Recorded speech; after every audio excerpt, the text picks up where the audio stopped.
On this edition of Lexington Now, a new monument to our veterans, keeping pets safe in cold weather, and recycling your Christmas lights.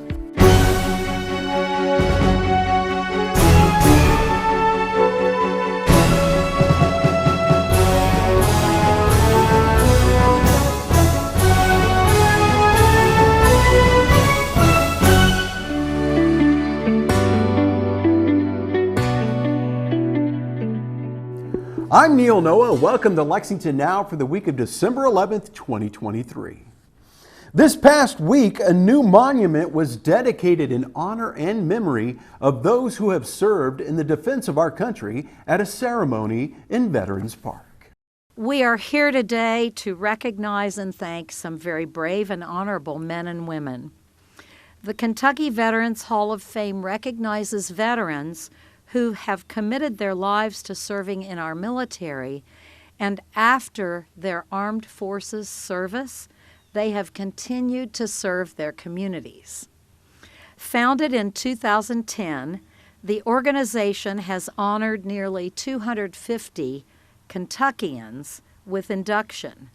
And today we celebrate the 23 Fayette County residents who've been inducted into the Hall of Fame.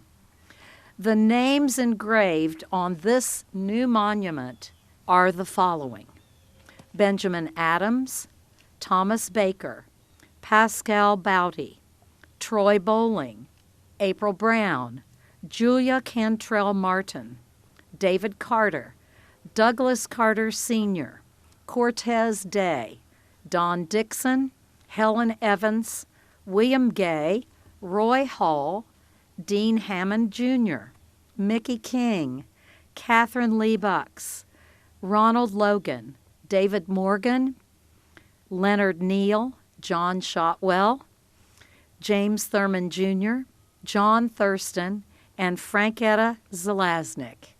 And many of them are here with us today.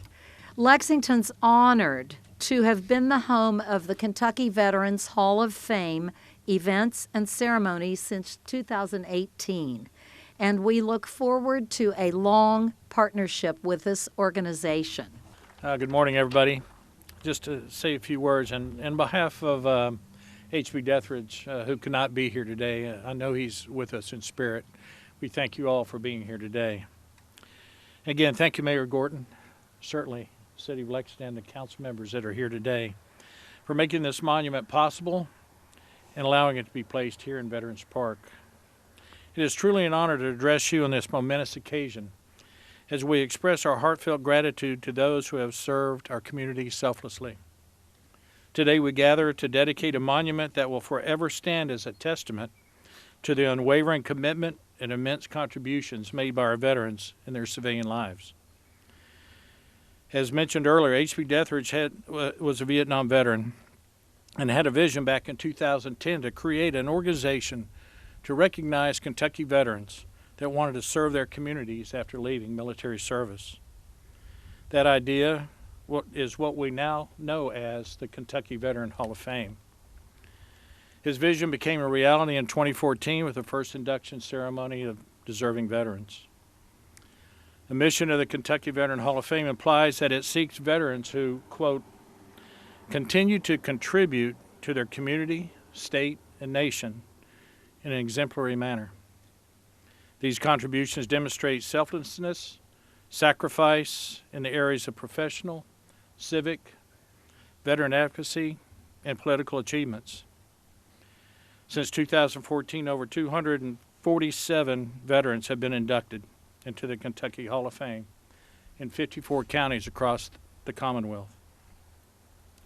The goal of the Hall of Fame is to recognize and induct veterans from every county across the Commonwealth and place a similar monument in each location recognizing these veterans from their hometowns. These outstanding citizens and veterans have contributed thousands of hours of volunteer time in helping others across Fayette County. This monument symbolizes the enduring strength and resilience exhibited by our veterans as they transition from their military service to civilian life.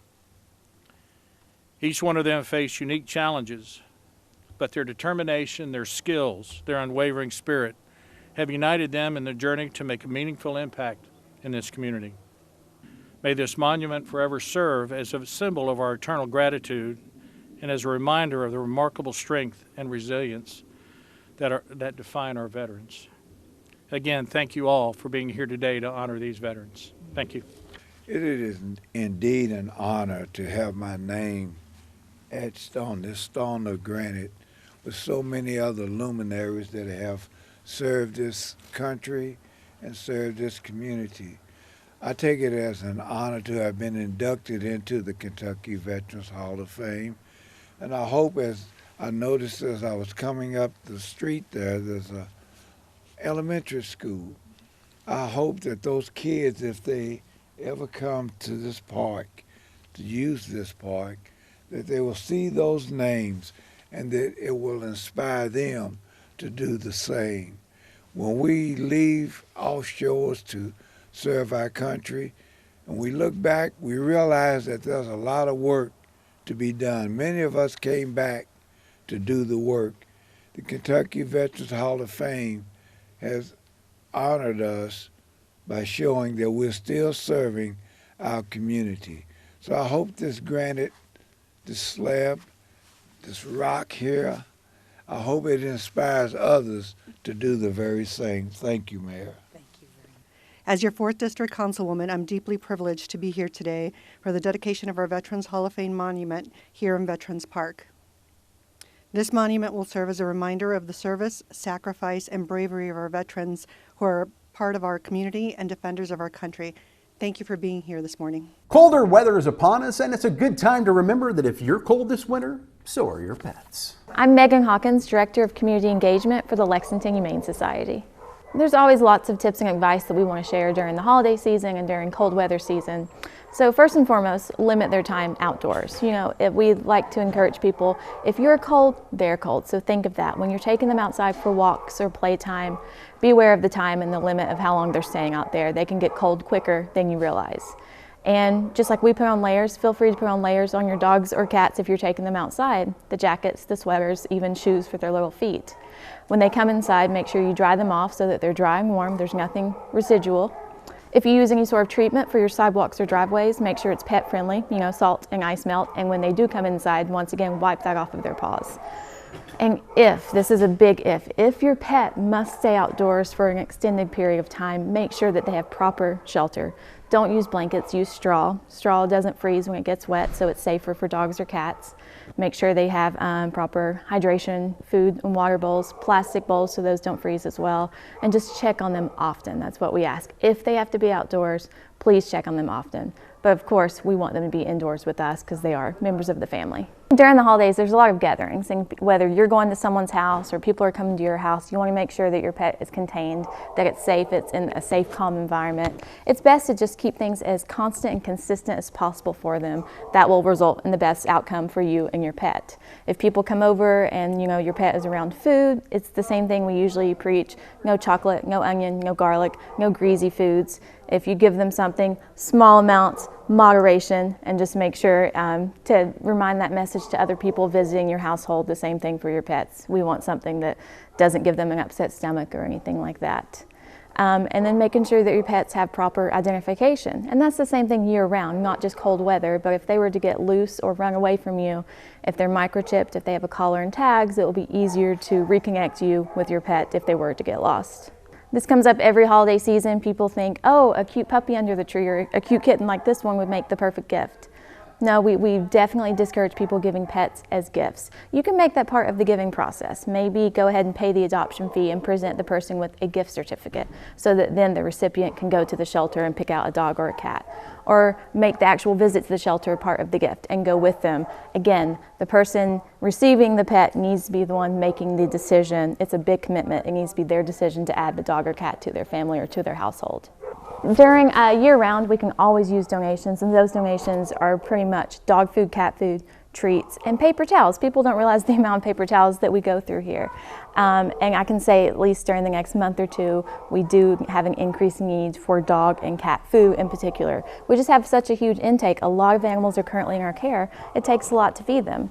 We're limited on space, so we can't store it in advance, so it's not like we can go to the store and buy it on sale. We do have to plan ahead and buy it on a weekly basis, but it's very nice if people were able to donate actual bags of dog or cat food to us. It also helps. We have a pet food pantry and assistance program for people who aren't able to buy or purchase food for their own pets, but they want to keep them in their household.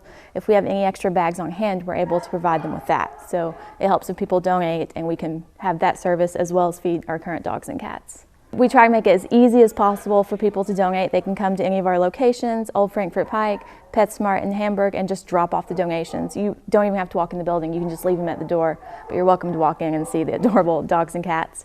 And if you do want to give monetary donations, you can give online, you can give on social, you can mail us in a check, or you can come visit and drop off.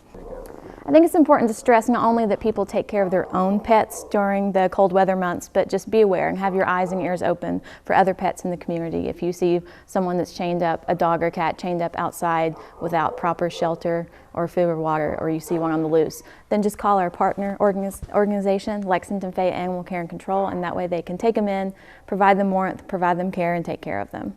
Being a nonprofit, we rely so heavily on volunteers and foster parents to help us out, and we love and appreciate our volunteers and foster parents so much. We even have a promo going, Home for the Holidays, and we're encouraging people to, if you can't adopt, then just foster a dog or a cat for the next few weeks and give them a break from the shelter during the holidays. And if you do end up falling in love and wanting to adopt, we'll give you a discount on the adoption fee. At the end of the month, we are doing a food drive, and that's sponsored by Nancy Barron and Associates. And so we are hoping to raise $15,000, and she will sponsor and match half of that at $7,500. But I mentioned earlier that we have such a huge need for actual food. Our food budget is tripled, just this past month, triple what we projected. And that's a big cost, and people don't realize. We have a lot of big dogs, and a lot of big dogs are staying with us for a while. So that's big bellies and big mouths to feed. So we're hoping to raise $15,000, and that will run the last of December. The 21st through the 24th. People can donate online, on the website, on social, on Venmo. Like I said, there's very easy, simple ways to donate to us. And that will just give us the money to having our budget to continue purchasing food for the dogs and cats. There's lots of ways for people to get involved, and if you can't adopt, then you can volunteer, you can foster, you can donate, you can stop by and check out a dog for the day and take it for a car ride, take it for a walk. There's lots of ways to give back without thinking that you actually have to add a pet to your household or even reach into your wallet. Recycling your Christmas lights after this.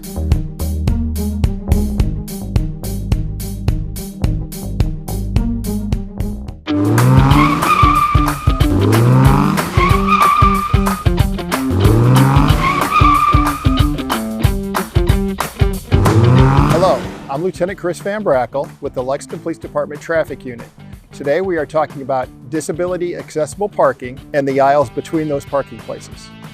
Accessible parking is a valuable and necessary resource for people with disabilities, and that includes the striped area next to accessible parking spots. These are access aisles, and it is illegal to park here, even if you have an accessible parking permit. Police and Lex Park will write tickets when they see vehicles parked in an access aisle or parked in an accessible space without a placard, and the fine is $250. Know where and where not to park. Keep the access aisles clear. Thank you, and drive safe.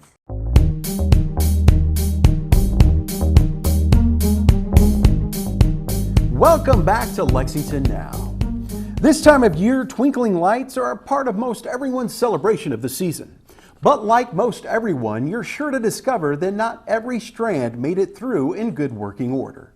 Seth Holbrook is here to tell us what to do if those lights aren't exactly twinkling anymore. Holiday recycling is starting here in Lexington once again. The Division of Environmental Services is beginning its Holiday Light and Electronics collection program. That will continue through January 14th of 2024. So there's all kinds of time for folks to get their holiday lights, their cords of all kinds, like extension cords and rope lights, electronic candles, all different kinds of things like that can be taken to any one of our 11 different drop-off locations located across Fayette County. That way things can be properly disposed of and hopefully easily disposable for all of the different folks. None of those electronic waste items should be placed in curbside recycling carts ever, just because they pose a risk to our recycling center staff and the machinery located there.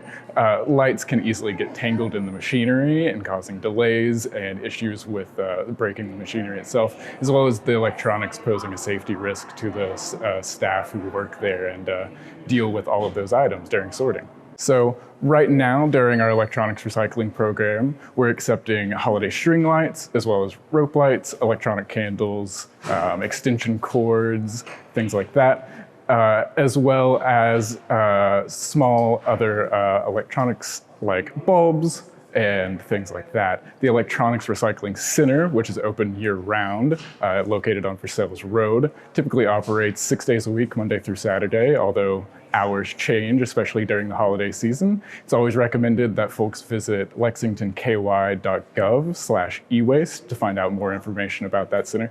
But they accept those items year-round, and they accept a full list of items as well, including things like computers, printers, copiers, ink cartridges and toner cartridges to go along with those things. The cables typically associated with all of those items, so HDMI cables, coaxial cables, USB and power cables, microwaves, televisions, computer monitors, vacuums, CDs, DVDs, VHS tapes, cassette tapes, all of those. During light collection, we're not accepting any of those larger items that are typically accepted by the Electronics Recycling Center. We're just collecting the items that are most likely to come up this time of year, so the holiday lights, the string lights, other plug-in items that typically come with decorating the home. There are other unacceptable items for the Electronics Recycling Center as well. When it comes to dropping off items at the Electronics Recycling Center, things need to be intact. So they will accept broken items. They don't need to work, but items such as TVs with broken screens or microwaves with the glass broken out of them, things like that, anything that would pose a risk to the staff there as well are not acceptable. For this current campaign, for more information, including the full list of those 11 locations located around the city, folks can go to lexingtonky.gov/lights. And for general information about electronic waste recycling, folks can visit lexingtonky.gov/ewaste. The city recently rolled out the long-awaited mobile market. This collaboration between the city and grocers brings fresh food into local neighborhoods that don't always have easy access to fresh food. This is a very exciting day. The mobile market is now ready to hit the streets. It is a rolling food oasis that will serve several areas in Lexington without a grocery store nearby. It will be a place anyone can purchase fresh produce and staples. This issue came out of my Commission on Racial Justice because one of the issues in the health section was lack of availability of fresh food. So we are really excited about this. So the city is providing the truck and the trailer. However, we know it's essential to have grocers and experts in food marketing and distribution to operate this vehicle. It will be stocked by the Kroger Company and operated by God's Pantry Food Bank. So how good is that partnership? Items for sale will include a healthy selection of fresh fruits, vegetables, milk, chicken, there's beef in there, pork, deli meat, cheese, yogurt, a limited amount of household products. And the mobile market will make about 60 stops each month, Tuesday through Saturday. A calendar's available online on the city's website so residents can plan for their shopping. Everyone deserves the right to access healthy, fresh, and nutritious food that is relevant to their culture. The USDA's 2023 report on food security showed that Kentucky households are more food insecure than our nation's average. 13.1% of our population is considered food insecure, to the extent that normal eating patterns of some household members are disrupted and food intake is considered below adequate. There are identifiers that cause the prevalence of food insecurity to be higher, such as race, ethnicity, age, disability, income, and education. As the city's equity officer, there are many things that concern me, and I have centered my work around access, fairness, and justice for all of Lexington. And many times, food insecurity is due to the access to resources and community assets like grocery stores. Because of the lack of food access, folks in our community are compromising on food quality and food variety. People are choosing fast food options because it costs less and it's closer to where they live. They're having to make tough decisions like, do I pay for groceries or the transportation to get to the grocery store? Uncertainty regarding their ability to obtain food is a reality for those who live in communities that don't have nearby grocery access.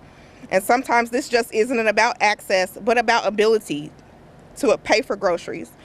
Our senior populations, who may have many challenges with their mobility, how they retrieve their groceries and healthy food with nutritious benefits that's adequate for their medications that they're taking, which also helps to reduce negative health outcomes. Whether we realize it or not, food is medicine, and our health outcomes are determined by our medicine. And if food is medicine, then everyone deserves the right to food, nutritious food, regardless of socioeconomic background, ethnicity, or ability. Improved food access and healthy food options was a recommendation from the Health Disparities Committee in the 2020 Racial Justice and Equality Report to the administration. Today, we are doing just that. The Lexington Mobile Market not only improves access by being a mobile point of sales for fresh produce and other staples, but it also aids in improving health outcomes, not only for disparate communities, but for all of Lexington. Today, I am excited that the Lexington Mobile Market is a testament to the implementation of innovative strategies to meet a need in our community so that everyone has a chance to not only live here, but to thrive here. Although we have new groceries being built in our city, it is nowhere near enough to solve the food insecurity crisis that is happening in our communities. Addressing food insecurity is a multi-pronged approach, and I will say this every single time. It is a multi-pronged approach that will take all of us, every resource in our community, to help fill those gaps to serve the need that's happening right now.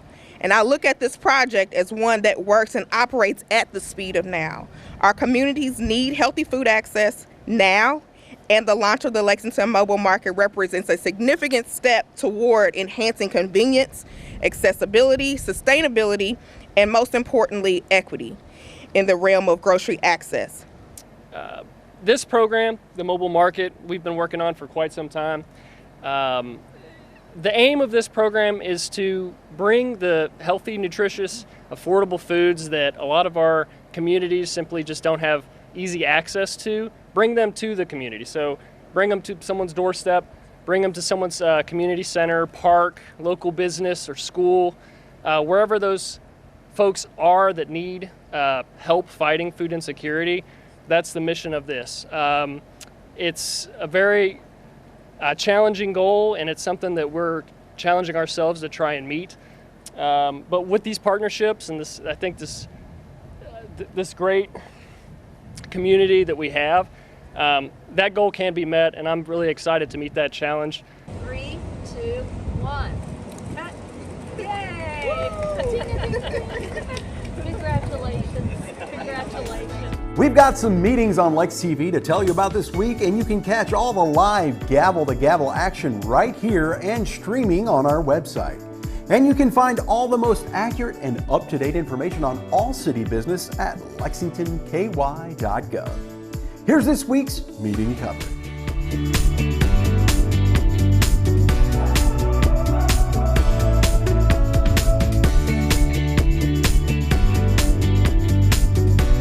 That's all for now, but as always, you can keep up with us on social media. Check out the latest traffic updates on X at LexRex, or catch our live traffic cams on lexingtonky.gov. For all of us at Lex TV, I'm Neil Noah, and that's it.